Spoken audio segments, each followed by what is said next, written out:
Welcome to Arun classes. इस video में हम देखेंगे एक डेली स्टूडेंट का आइडियल टाइम टेबल क्या होना चाहिए।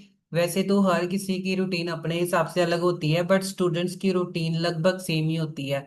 तो बाकी मैं इसमें बता रहा हूँ कि भाई कैसे आप डेली अपना टाइम लेके चल सकते हो। बाकी आप थोड़ा सा अपने अकॉर्डिंग कर सकते हो मैनेज ऊपर नीचे। वैसे आइडली स्कूल का टाइम जो है वो 8 से लेके 2 बजे तक होता है। बाकी आने जाने का वो अलग टाइम है, ठीक है। कोचिंग क्लासेस का टाइम आपका अपने अकॉर्डिंग ही होगा। तो चलिए हम स्टार्ट करते हैं। इसमें जस्ट मैं एक जनरली आइडिया देना चाहूंगा वो स्टूडेंट्स को जो अपना टाइम टेबल मैनेज नहीं कर पाते। तो आपके लिए एक आइडियल टाइम क्या होना चाहिए, मैं वो सिर्फ इसमें बात करूंगा, ठीक है। तो सबसे पहले अगर मैं बात करूं कि अगर कोई भी स्टूडेंट है, ठीक है, अगर वो सुबह 5:30 पे उठता है और 6 बजे तक अपना जो भी है वेकअप और फ्रेश अप हो जाए, ठीक है। सबसे पहले 5:30 पे उठने की उसको आदत हो। फिर 6 से 6:30 के अराउंड, मतलब जो अराउंड है वो अपने कुछ लाइट एक्सरसाइज करे। योगा कर सकता है, वॉक कर सकता है, जैसे उसको सुटेबल लगता है मॉर्निंग में, ठीक है। फिर 6:30 से 7:30 तक आप किसी एक सब्जेक्ट की रिवीजन को या कोई टफ सब्जेक्ट को दे सकते हो जो आपको लगता है जिसमें आप काफी वीक हो। उसके बाद 7:30 से आप 8 बजे तक, 8 AM तक अपना बाथ और ब्रेकफास्ट, ठीक है, इसमें कर ले। और फिर आप अपने स्कूल का टाइम है जो वो 8 से 2 बजे तक निकालेंगे, ठीक है। स्कूल से आने के बाद जैसे जनरली 2 या 2:30 बजे तक छुट्टी हो जाती है इन दिनों में। पर अगर आपको लगता है कि आपको 3 बज आती है या 2:30 बजते हैं क्लास घर तक आने में, तो वो आप मैनेज कर सकते हो अपने अकॉर्डिंग। आइडियली आप अगर आ सकते हो 2 बजे तक, तो आप 2 से 2:30 लंच करिए, अपना घर आके थोड़ा सा रेस्ट करिए। फिर 2:30 से 3:30 तक आप एक नैप ले सकते हो। थोड़ा थोड़ी देर अगर आप सोना चाहो तो आप सो सकते हो, रिलैक्स कर सकते हो, कुछ खेलना हो तो आप अपना खेल सकते हो। ये आइडियली मैं स्टूडेंट्स के बारे में बोल रहा हूँ जो स्टूडेंट फर्स्ट क्लास से लेके 10th क्लास तक के होते हैं। उनको आइडियली रूटीन फॉलो कुछ ना कुछ करनी ही पड़ती है, ठीक है। अगर तो स्टूडेंट कोई जो है वो कोचिंग या ट्यूशंस में जाते हैं, तो वो अपना 3:30 से अराउंड, जनरली ये टाइम होता है ट्यूशंस का बच्चों की, 3:30 से 5 PM।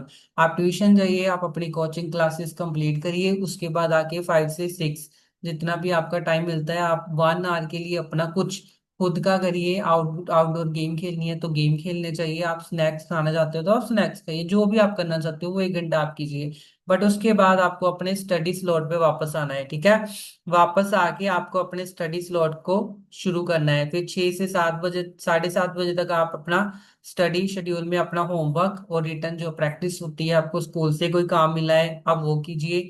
7:30 से 8 बजे तक आप डिनर करने की कोशिश कीजिए, बट शहरों में इतनी जल्दी तो नहीं होता, कईयों का होता है कि हम डिनर इतनी जल्दी नहीं कर पाते। तो आइडली 9 बजे तक आप डिनर कंप्लीट कीजिए अपना। और अगर आपको लगता है कि आप उससे पहले थोड़ा और पढ़ना चाहते हो तो आप बीच में ब्रेक ले लीजिए, जैसे आप 10 से 15 मिनट की अपनी एक ब्रेक लीजिए, उसके बाद अपना काम करना शुरू कीजिए। जब आप ब्रेकफास्ट कर अपना सॉरी डिनर कर लो रात में, तो डिनर करने के बाद आप इस बात का ध्यान रखना कि एकदम से नहीं आपने सोना, आप डिनर के बाद भी थोड़ी देर अपनी रिवीजन कर सकते हो, ठीक है। उससे आपका जो है माइंड काफी ज्यादा शार्प होगा अगर आप रिवीजन अच्छे से करते रहोगे, ठीक है। फिर वैसे ही आप अपना रात को 10 बजे तक सो जाइए और सुबह 5:30 या 6 बजे तक उठने की कोशिश कीजिए, ठीक है। और कुछ इसमें मैं आपको बताना चाहूंगा कि अगर आपको लगता है कि आपके लिए कोई सब्जेक्ट बड़ा ही डिफिकल्ट है तो आपको कब पढ़ना चाहिए। तो आइडियली आइडियली जो डिफिकल्ट सब्जेक्ट होता है उसके लिए मॉर्निंग टाइम बेस्ट होता है। आप सुबह जल्दी उठने की कोशिश कीजिए। जिस सब्जेक्ट में आपको डिफिकल्टी लगती है वो धीरे धीरे आपको ठीक लगने लगेगा, आपको समझ आने लगेगा, क्योंकि आप फ्रेश माइंड से उसको समझेंगे और पढ़ेंगे, ठीक है।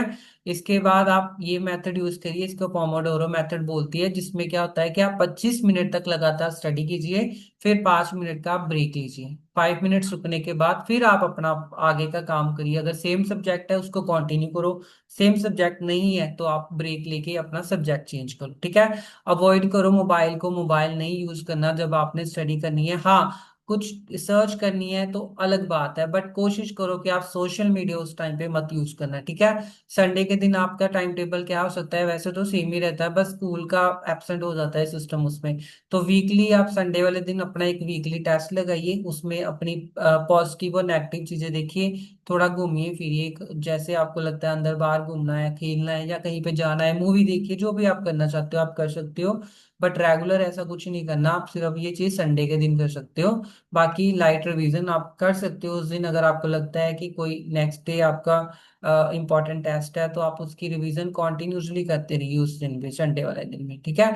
तो ये एक मैंने एक जस्ट आइडियली टाइम टेबल आपको बताया है। बाकी स्टूडेंट्स जो है वो अपने जो भी उनकी डेली रूटीन होती है उसके हिसाब से इसको एडजस्ट कर सकते हैं, ठीक है। तो इस वीडियो में मैं बस इतना ही बताऊंगा, बाकी हम अगले वीडियो में देखते हैं। Have a nice day.